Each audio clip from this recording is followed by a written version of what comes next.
Assalamualaikum warahmatullahi wabarakatuh. Saya Mira Dahlia. Saya dari kelompok 6 yang beranggotakan seksi syariah. Kami akan mempresentasikan permasalahan sumber daya manusia guru di Indonesia.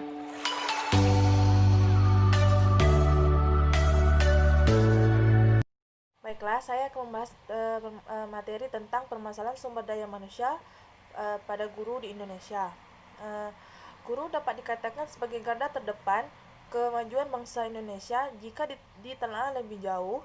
Waktu efektif yang dimiliki oleh siswa untuk belajar, berinteraksi, dan berkomunikasi lebih banyak dihabiskan di sekolah, sehingga tidak berlebihan jika dikatakan bahwa potensi siswa sangat dipengaruhi oleh lingkungan sekolah. Dalam hal ini, tentu saja perhatian guru diharapkan mampu membawa perubahan bagi siswa, terutama untuk membangkitkan semangat dan keinginan siswa untuk belajar, yang pada akhirnya akan membawa siswa kepada keberhasilan. Seperti yang telah diketahui bersama, kompetensi terbagi menjadi 4, yaitu pedagogik, profesional, kepribadian, dan sosial. Masing-masing kompetensi tersebut memiliki komponen-komponen yang harus dikuasai dengan baik oleh para guru.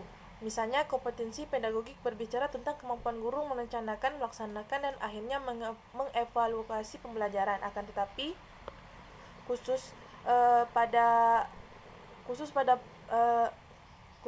kompetensi pedagogik, seringkali terlupakan bahwa pada bagian merencanakan, guru harus mampu menyesuaikan kebutuhan siswa dengan rencana yang akan dibuat.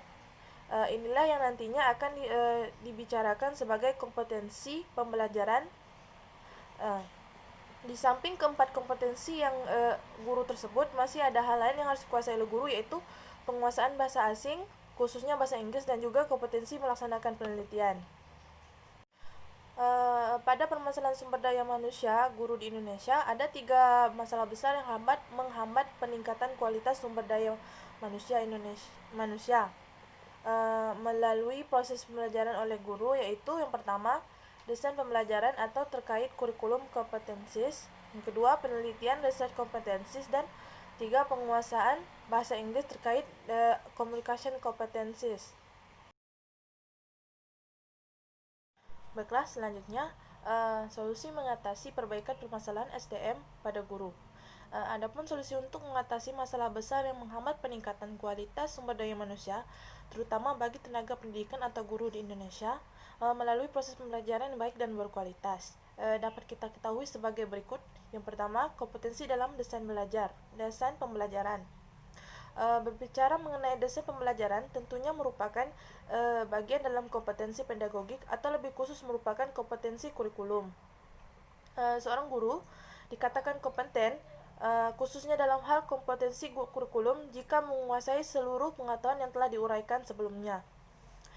Menurut Chatib tahun 2013 halaman 30, membagi jenjang kompetensi guru sebagai berikut. Yang pertama, probation period atau guru masa percobaan. Yang kedua, medium teacher atau guru yang memiliki moto just tell. Yang ketiga, good teacher, guru yang memiliki moto explain. Yang keempat, excellent teacher atau guru yang memiliki moto demonstrate atau demonstrasi. Dan kelima, great teacher atau guru yang memiliki moto inspire. Menurut Suhana, tahun 2014 menjelaskan kompetensi pedagogik yang harus dikuasai oleh guru adalah yang pertama, menguasai karakteristik peserta didik dari aspek fisik, moral, spiritual, sosial, kultural, dan emosional dan intelektual. Yang kedua, menguasai teori belajar dan prinsip-prinsip pembelajaran yang mendidik. Yang ketiga, mengembangkan kurikulum yang terkait dengan mata pelajaran yang diampu. Yang keempat, menyelenggarakan pelajaran yang mendidik. Yang kelima, memanfaatkan teknologi informasi dan komunikasi untuk kepentingan pembelajaran. Yang keenam, memfasilitasi pengembangan potensi peserta didik untuk mengaktualisasi berbagai potensi yang dimiliki. Yang ketujuh, berkomunikasi secara efektif, empatik, dan santun dengan peserta didik. Yang kedelapan, menyelenggarakan penilaian evaluasi proses dan hasil belajar. Yang kesembilan, memanfaatkan hasil penilaian untuk kepentingan pembelajaran. Yang kesepuluh, melakukan tindakan reflektif untuk peningkatan kualitas pembelajaran. Dari uraian tersebut, maka ranah yang membahas mengenai desain pembelajaran adalah pada poin 3, 4, 5, dan 6.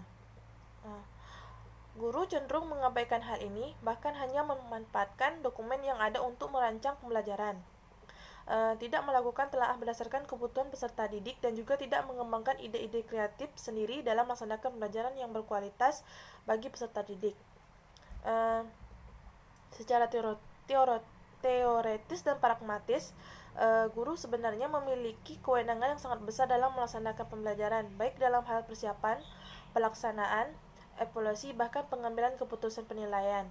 Pengetahuan mengenai proses pembelajaran untuk dimiliki oleh guru, bahkan guru diharapkan mampu menghasilkan inovasi-inovasi dalam pembelajaran yang tujuan akhirnya mampu meningkatkan kualitas pembelajaran di kelas.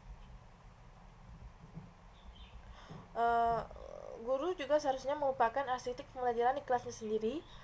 Guru juga yang menciptakan proses pembelajaran berkualitas, tetapi tetap mengutamakan belajar menyenangkan bagi siswa. Oleh karena itu, guru wajib merancang pembelajaran sesuai kebutuhan siswa yang diajar dan melaksanakan pembelajaran sesuai dengan rencana yang telah dibuat sendiri. Seorang guru harus mampu merancang sendiri proses pembelajarannya yang disesuaikan dengan kebutuhan dan sumber daya yang dimilikinya, sehingga dapat tercipta pembelajaran yang baik dan menyenangkan. Selanjutnya, kompetensi guru dalam penelitian. Penelitian sebenarnya bukan merupakan barang baru dalam proses pembelajaran, karena pengembangan pembelajaran selalu didahului oleh penelitian. Atau dengan kata lain, proses pembelajaran yang sedang berlangsung sekarang adalah hasil penelitian yang telah dilakukan di masa lalu. Di Indonesia, kecenderungan yang terjadi pada guru tidak melakukan penelitian untuk meningkatkan kualitas pembelajaran, menemukan ide-ide metode pembelajaran baru, bahkan alat evaluasi. Guru hanya menunggu hasil penelitian dari kalangan perguruan tinggi, lalu mencoba menerapkan jika dianggap mudah untuk dilakukan dan sebaliknya melupakan jika dianggap menyulitkan dirinya sendiri. Sedangkan seorang guru dikatakan kompeten dalam penelitian jika guru mampu memahami dan melakukan penelitian sesuai dengan metode dan teknik yang benar.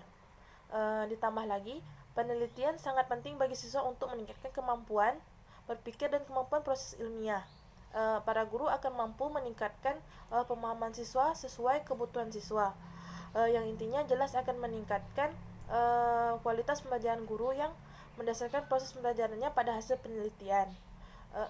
Penelitian mandiri akan menghasilkan pembelajaran yang jauh lebih efektif dan efisien serta sangat menyenangkan bagi para siswa, dan guru yang meneliti juga akan berubah persepsinya tentang diri sendiri, tentang kurikulum, tentang proses pembelajaran, dan tentang kompetensi itu sendiri.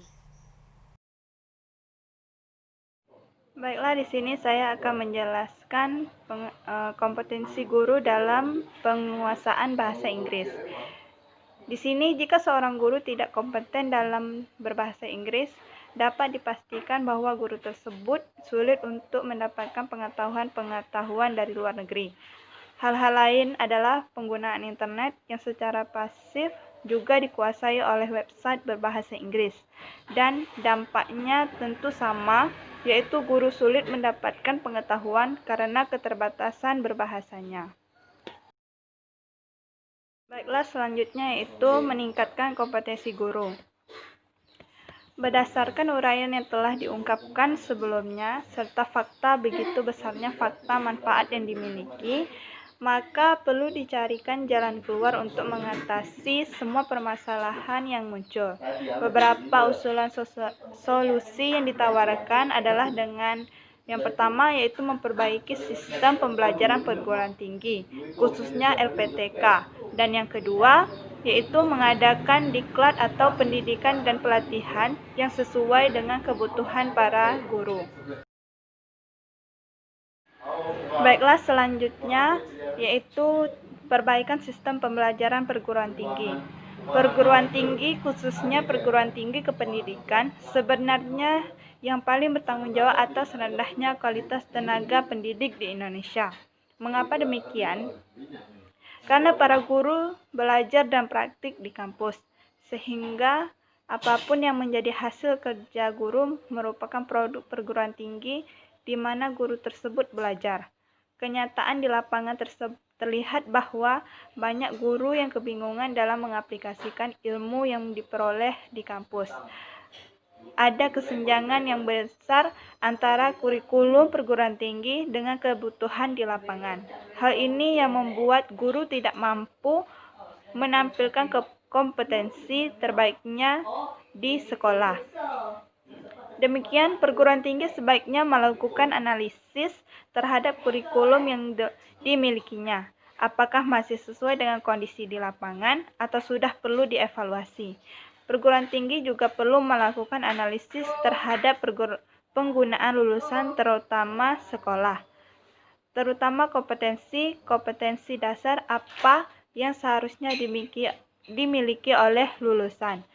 Kerjasama inilah yang perlu dibangun antara perguruan tinggi dengan sekolah ataupun penggunaan lulusan yang lain, sehingga nantinya kurikulum yang diajarkan oleh sebuah perguruan tinggi dapat lebih bermanfaat bagi lulusan dan juga perguruan penggunanya. Baiklah, selanjutnya itu tentang pelaksanaan diklat guru. Seorang pengajar adalah mereka yang tidak pernah berhenti belajar, sehingga pendidikan dan pelatihan merupakan cara untuk terus meningkatkan kompetensinya. Pendidikan dan pelatihan merupakan ranah yang tidak terpisah dari teknologi pendidikan, dan pelatihan merupakan ranah yang tidak terpisah dari teknologi pendidikan, bahkan merupakan bagian dari teknologi pendidikan. Hal ini menunjukkan bahwa teknologi pendidikan memfasilitasi proses belajar bagi siapapun, tidak terbatas pada siswa, tetapi juga guru dan para pengajar lainnya. Teknologi pendidikan diharapkan membawa perubahan signifikan terhadap kualitas proses pembelajaran. Dalam hal ini, proses pendidikan dan pelatihan kepada para guru di sekolah. Kemudian, terkait masalah yang telah diungkap sebelumnya, maka dapat dilakukan beberapa langkah penting, diantaranya sebagai berikut. Yang pertama, merancang model pelatihan untuk para guru atau bukan calon guru dalam hal kompetensi mendesain pembelajaran. Yang kedua, merancang model pelatihan penilaian untuk para guru terkait penelitian yang dapat digunakan sebagai modal dasar perbaikan proses pembelajaran, yaitu PTK atau model penelitian lainnya. Kemudian yang terakhir, yang ketiga, yaitu merancang model pelatihan penguasaan bahasa Inggris praktik yang fokus utamanya adalah mampu membaca, menulis, memahami, dan berkomunikasi dalam bahasa Inggris. Baiklah, hanya itu yang dapat saya sampaikan. Terlebih dan terkasih mohon maaf, saya kembalikan kepada moderator. Baiklah, demikian presentasi dari kelompok kami. Mohon maaf apabila ada kesalahan ataupun kekurangan. Akhir kata, wassalamualaikum warahmatullahi wabarakatuh.